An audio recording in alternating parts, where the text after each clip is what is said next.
Para pendengar perspektif baru dimanapun Anda berada, selamat bertemu lagi di udara. Dan kita berada di udara sudah 16 tahun barangkali, 800 kali, berkat bantuan dari stasiun-stasiun radio yang turut dalam usaha komunikasi ini tanpa ada arus uang ke sana ataupun ke sini. Kami akan mengucapkan terima kasih khusus pada beberapa stasiun yang merupakan pelopor dan yang terkemuka di antara jaringan kami. Pertama dan utama adalah jaringan KBR 68H yang untuk wilayah Jakarta bisa didengarkan melalui Green Radio. Kemudian kantor berita Radio Antero di Aceh, Bravo FM di Palangkaraya, Gemaya FM di Balikpapan, Metro RGM di Purwokerto, Global FM di Bali, Lesita FM di Bengkulu, Maya Pesona FM di Mataram, Pahala Budi Sakti FM di Serang, Poliama FM di Gorontalo, Gita Lestari FM di Bitung, Dino FM di Samarinda, Genius FM di Parepare, Civica FM di Gorontalo, Shalom FM di Tobelo, Maluku Utara, Mars FM di Garut, Sangkakala FM di Banjarmasin, M83 FM di Kutai Kartanegara, PPFM di Gombong Kebumen, BFM di Belitung, Sehati FM di Bengkulu, Suara Sangkakala FM di Palangkaraya, IDC Network di Balikpapan, Satu Nama di Sleman, Yogyakarta, BPKB FM di Gorontalo, Suara Pangaba di Balikpapan, RPD Kutim di Kutai Timur, IGA FM di Baru, Sulawesi Selatan. Mbak Elizabeth, sebagai psikologis saya ingin sekali berbagi pandangan mengenai secara umum lah dampak televisi pada anak-anak. Latar belakangnya, waktu saya jadi anak-anak, saya juga pernah jadi anak-anak. Itu saya tidak hidup dalam lingkungan TV. Di TV baru datang ketika saya umur 19 tahun. Terus TV-nya sangat terbatas ya, TVRI dan sebagainya. Tapi kalau kita lompat ke sekarang, saya punya cucu yang umur 7 tahun dan dia kerjanya nonton TV, walaupun tidak terutama di layar lebar, tapi di YouTube atau di posting video dari Facebook atau Pad. Saya tidak melihat efek negatif, tapi menurut pengalaman Ibu, bagaimana? Ada hal yang kita harus waspadai dari exposure anak terhadap TV. Oke, jadi kalau zaman dulu, Mau Wimar, memang anak tidak terekspos banyak atau tidak nongkrong depan TV itu berjam-jam, karena kita biasanya melakukan kegiatan lain. Ya, entah itu main, layang-layangan, segala sesuatu yang outdoor. Tapi sekarang, zaman sekarang anak itu terekspos dengan TV itu lebih dari 2,5 jam sehari. Apalagi makin kecil, ya. Itu mereka makin lama makin sering nonton TV. Nah, itu asal mulanya terjadinya adiksi atau kecanduan. Jadi ada kecanduan baru. Kalau jadi satu itu epidemik ada pada baru. cucu, jelas ada adiksi. Tapi ada adiksinya sendiri, is that bad in itself? Yes, apapun yang namanya kecanduan itu pasti nggak baik. Nah, kalau kita mau ngomong sekarang dampak buruknya, dampak buruk kalau anak-anak yang sudah ketergantungan. Berarti anak-anak yang tidak bisa mengontrol dirinya untuk stop nonton TV. Senangnya di depan TV, terus atau di depan YouTube, terus itu kan pasti satu mengganggu fungsi sehari-hari. Ya, kalau misalnya dia udah jamnya PR, jamnya mandi, pasti malas. Berarti dia tidak belajar mengenai habituasi yang baik. Karena dia maunya nonton terus. Itu satu, mengganggu fungsi anak tugasnya sehari-hari. Apalagi khususnya belajar, paling malas. Itu nomor satu. Lalu yang kedua, dampak buruknya adalah jenis TV-nya apa dulu. Kalau jenis TV-nya adalah misalnya banyak berantemnya, banyak violence, banyak kekerasannya, itu kan pasti juga berpengaruh. Karena itu adalah role model teladannya. Nah, ketika dia di sekolah, misalnya dia ada temannya, nah dia praktekkan tuh jurus yang baru dia tonton. Nah, itu tergantung tontonannya seperti apa, Pak Wimar. Pada usia berapa kita harus memberikan kewaspadaan khusus? Dari sejak dini, Pak Wimar. Karena menurut saya dari kecil, dari bayi, dari batita, itu kita sudah harus mengatur atau memonitor anak itu dengan disiplin yang baik. Bukan disiplin artinya keras ya, Pak ya, tapi juga misalnya ada jam makan, jam tidur, jam main begitu ya. Nah, itu harus dimulai dari sejak dini. Jadi kalau misalnya kita baru mengatur usianya sudah 9 tahun, 10 tahun itu sudah telat. sulit begitu. Bagaimana caranya melaksanakan disiplin itu tanpa menimbulkan suasana restriktif ya? Karena dalam dunia modern kita menghindari segala yang bersifat restriktif ya. Ya, benar. Satu, memang benar Pak. Artinya bahwa anak itu memang harus lebih banyak bermain. Artinya khusus menonton TV kita batasi jamnya. Misalnya setelah mandi sore begitu jam 4 sampai jam 6. Tapi kita perbanyak waktu mainnya non TV. Misalnya berkreasinya Pak, main congklak, Jadi orang mewarnai, tuanya harus bisa main congklak kreatif, juga. or at least kreatif. Di sini sih kita butuh kreativitas gitu. Jadi bukan yang monoton TV. Ya, kalau anak nonton TV belum lagi nanti makin obesitas. Menurut Ibu, generasi orang tua sekarang yang punya anak umur 7 tahun, apa dia juga produk dari addiction ke TV? Kalau bicara main congklak, saya rasa ibunya cucu saya nggak bisa tuh main congklak gitu. Kalau zaman sekarang, kalau boleh jujur ya, sekarang justru adiksinya bukan sama televisi, tapi sama gadget. Nggak bisa lepas dari sosial media. Jadi kemana aja itu telepon dibawa.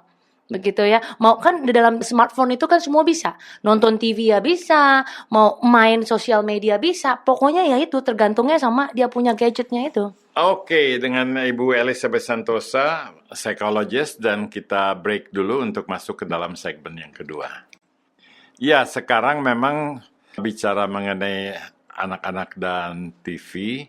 TV itu tidak di pesawat TV, tapi ada di mana-mana dan bahkan ada di gadget, mobile telepon. Bahkan saya baru lihat tadi malam kalau di Amazon itu di bawah dengan Fred Bezos, dia sudah memasang kuda-kuda bahwa nanti internet itu bukan di mobile juga, tapi di mana-mana.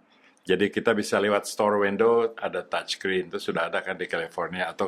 Jadi sama seperti halnya orang dibebaskan dari desktop, nanti orang itu dibebaskan dari mobile. Makin susah lagi ya.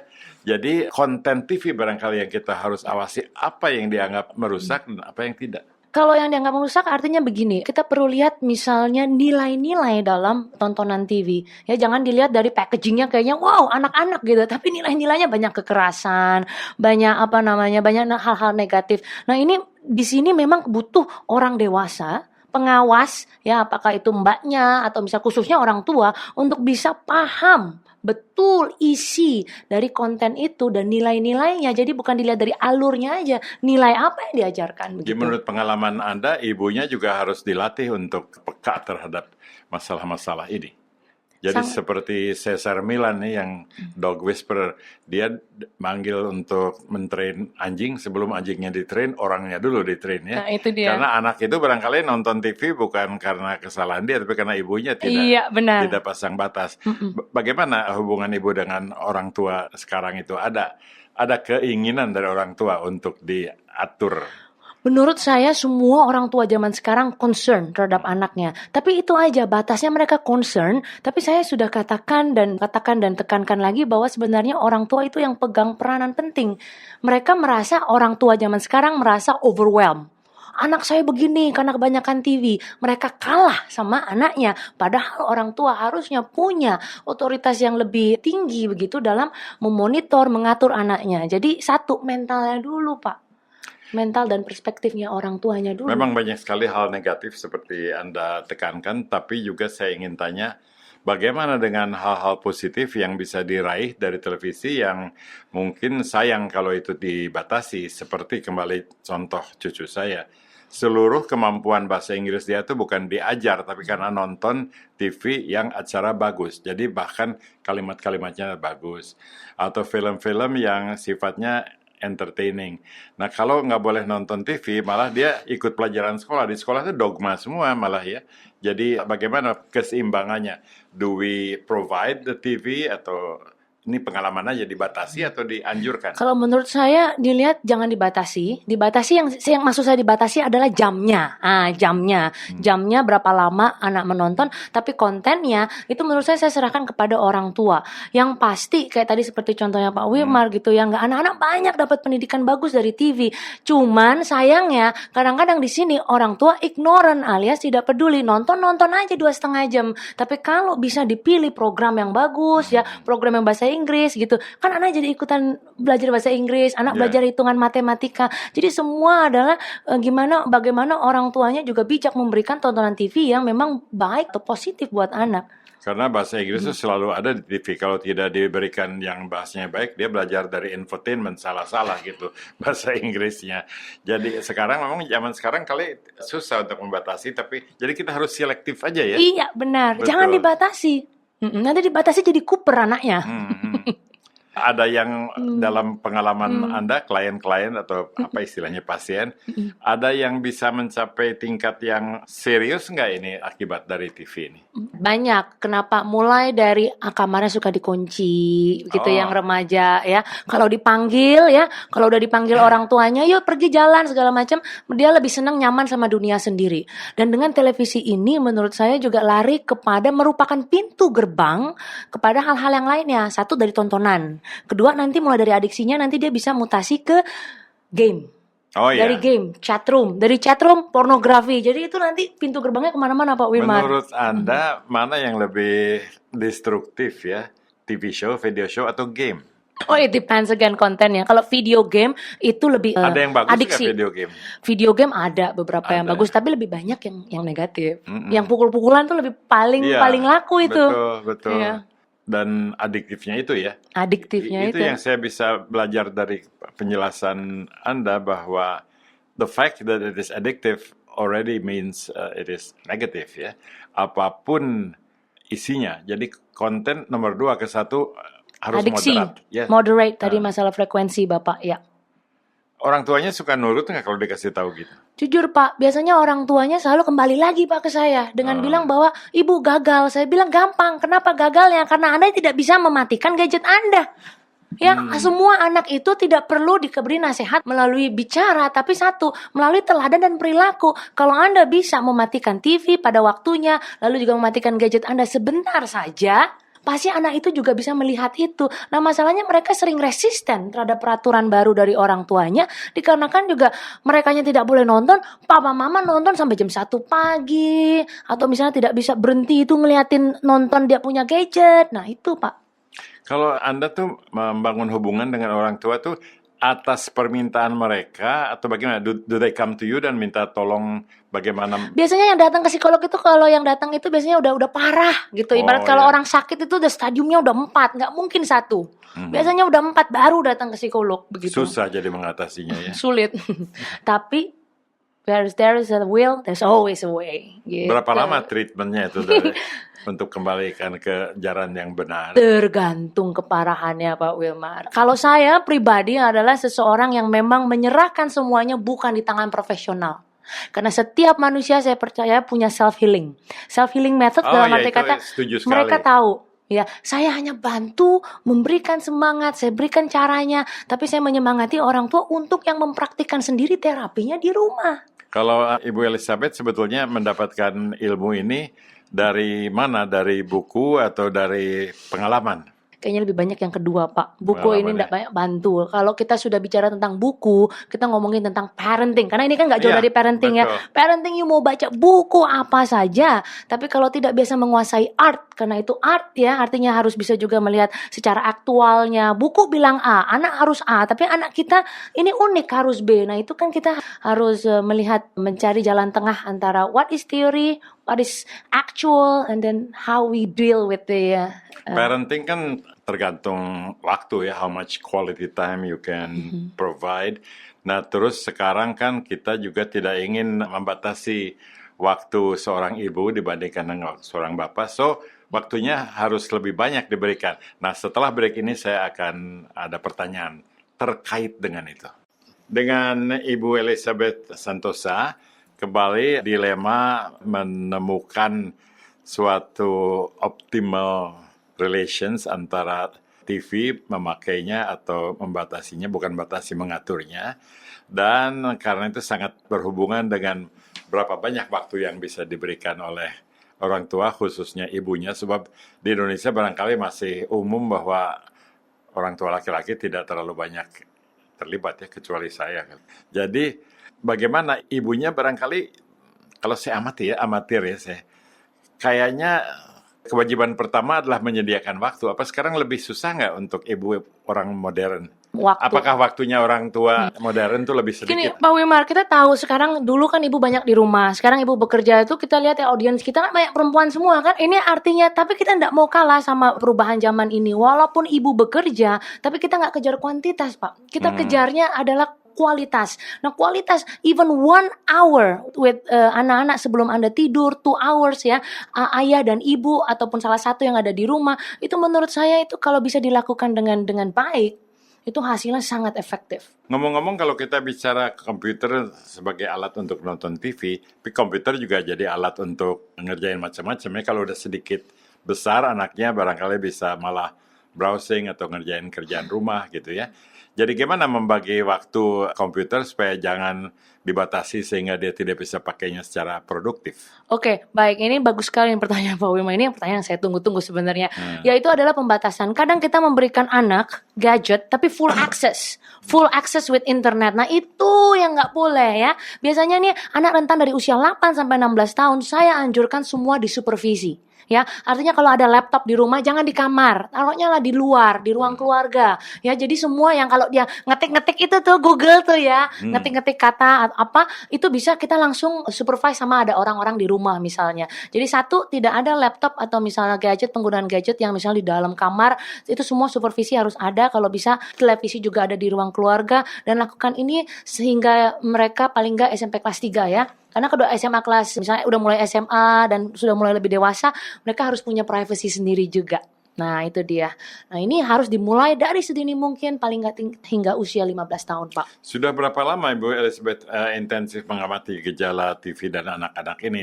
Mengapa saya bertanya? Karena kan evolusi televisi dari zaman ke zaman. Jadi sejak kapan Anda mengamatinya? Saya itu mengamati ini dari dulu, Bapak. Artinya bukan hanya dari klien saya, tapi saya juga melakukan research, uji coba pribadi. Saya juga melihat dari literatur yang ada. Jadi contohnya seperti ini, Pak. Misalnya banyak klien kepada saya, bukan klien. Di dunia ini sekarang banyak anak sekarang bentar-bentar kalau didiagnosa autism. ADHD, attention deficit, diberikan pil. Menurut diagnosanya dan menurut simptomnya, psikolog dan psikiater yang memeriksanya tidak salah, Pak Wimar.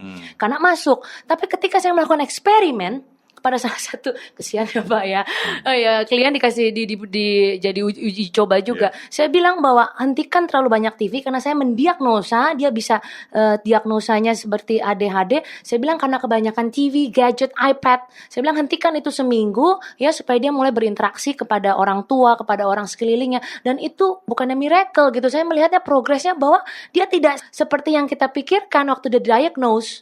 Jadi saya merasa bahwa media dan teknologi masih berasumsi bahwa inilah yang membuat anak-anak sekarang tuh malas belajar ya. Ngeliatin guru kan malas. Oh, iya. Ngeliatin kita malas gitu. Apalagi mungkin gurunya ketinggalan zaman dari dilihat dari dia lebih pandangan senang dia. pakai audio visual sekarang dibantu. Itulah memang karakteristik net generation. Nah, kita bukannya mau membatasi seperti Pak Wilmar tadi katakan, tapi kita mau apa? Kita mau memonitor penggunaannya supaya memang maksimal dan memang mengoptimalkan yang terbaik, bukannya kita mau yang negatifnya begitu, Pak. Kalau problem keserasian antara sekolah dengan kesempatan-kesempatan mendapat input di luar sekolah itu bagaimana? Dulu misalnya waktu saya kecil, di sekolah ya begitulah, ada standar input, di rumah kita input dari keluarga. Sekarang kan ada input ketiga yaitu dari pasar multimedia. Sedangkan sekolahnya saya tidak tahu apa sekolah-sekolah di Indonesia atau di Jakarta ini sudah memberikan pengakuan terhadap hal itu. Belum ya? Belum aware. Artinya apa, Pak? Artinya bahwa kita ini kalah sama media, kita ini kalah sama tontonan. Orang tua, guru, sekolah itu nggak mengupgrade diri. Sekarang kalau anak-anak mau bertanya, dulu cuma larinya satu. Kalau nggak ke guru, ke orang tua. Sekarang bisa ke uncle atau mbah Google. Atau tante wiki gitu, tinggal klik semua jawaban tersedia. Lah kalau kita orang tua tidak mampu menjawab, guru tidak mampu menjawab, mereka lebih senang lari kepada yang pas, yang mereka pikir benar gitu. Jadi tugas orang tua, tugas masyarakat, orang dewasa dan sekolah juga mengupgrade dirinya dengan knowledge, dengan informasi. Kalau Mbak Elizabeth bisa simpulkan bahwa menjadi orang tua zaman sekarang lebih susah dari dulu. Do you think so? Challenge-nya, Pak. Challenge dari media dan perkembangan teknologi itu membuat hal-hal ini jadi lebih sulit begitu. Menurut saya dalam mendidik anak dulu dengan batasnya media dan teknologi, menurut saya orang-orang itu jadi kreatif gitu. Ah, ya. Sekarang kita jadi malas begitu ya. Kalau orang tua mempunyai masalah seperti ini, dia harus lari kemana? Kecuali, jadi oke lah kalau dia kenal saya atau Ibu Elizabeth, dia bisa tanya. Pada umumnya, tapi dia lari kemana? Apa ada biro counseling atau ada psikolog buka praktek atau dia harus kebetulan ketemu aja gitu? Ada industrinya nggak nih? Di Indonesia tuh Iya. hampir semua masalah tentang anak itu ya kita nggak punya satu call center yang nasional gitu. Ya, Kalau di luar gitu, negeri kita Mbak. punya 911. Di Indonesia kita punya 14045. McDonald Delivery. Ya, kita ya. nggak punya call center begitu. Lebih penting barangkali untuk anak-anak. Boleh saya tanya pertanyaan pribadi? Silakan, Pak. Jadi Ibu sendiri punya anak? 3, Pak. Umur Anak saya berapa? 3, usia yang perempuan usia 7 tahun, yang 2 kembar usia 4,5 tahun. Are they a problem atau? There never been a problem. Oke. I never nggak pernah merasa bahwa mereka punya masalah yang maksudnya adiksi dengan yang lainnya. Paling masalah ya kenakalan anak-anak biasa. Have you seen cases where the children are problems? Banyak, yaitu Ada. mereka yang datang kepada saya kelihatannya anaknya bawa masalah semua, Pak. Oh, kalau nggak datang kali Enggak, ya. nggak datang. Pernah nulis buku nggak mengenai ini? Atau membuka kolom question and answer? Sedang. Oke. On progress. Mohon doanya ya. Ya, kami tunggu dan pasti banyak yang membutuhkannya. Terima kasih Elizabeth Santosa. Sampai bertemu. Thank you.